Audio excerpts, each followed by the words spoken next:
pardon the audio format of this, but as the debates move around the country and I move around with them, it's sometimes difficult to do a visual. But the topic we want to talk about is interesting enough, so I think you'll probably want to listen to the audio.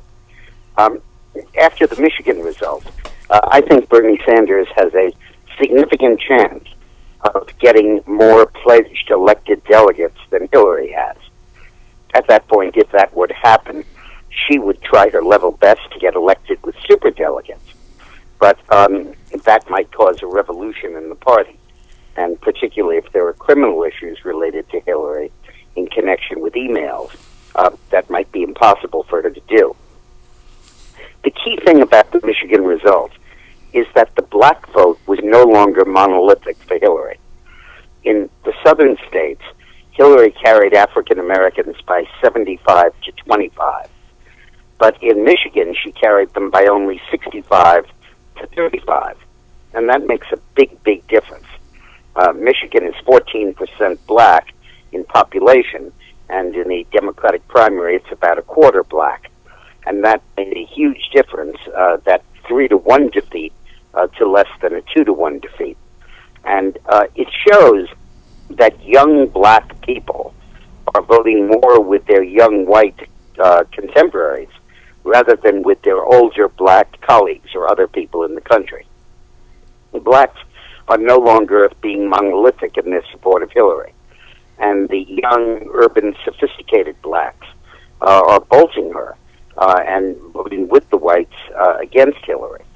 And as we move to more and more sophisticated places, like Ohio and New York and Pennsylvania and Connecticut and New Jersey, we can expect this trend to continue and indeed to accelerate. The most immediate question and the most fascinating is whether Bernie can carry Ohio with about 130 Democratic delegates elected on a winner-take-all basis. The last polls show him, even before the Michigan result, within 10 or 12 points of Hillary in Ohio.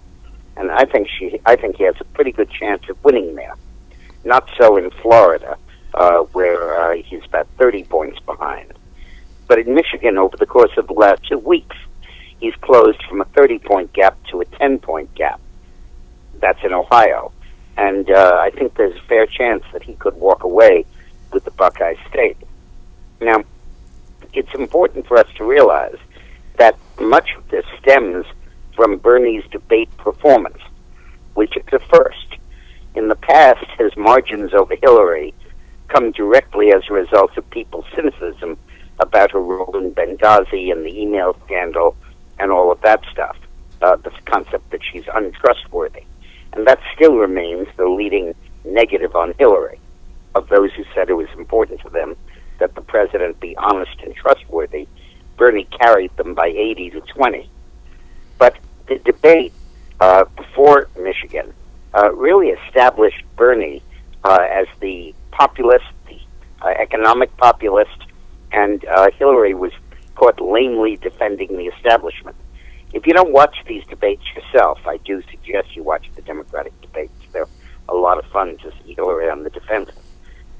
The pundits who comment on them are always wrong because they themselves are establishment and they buy Hillary's lame explanations, whereas the average voter embraces Bernie's passionate critique.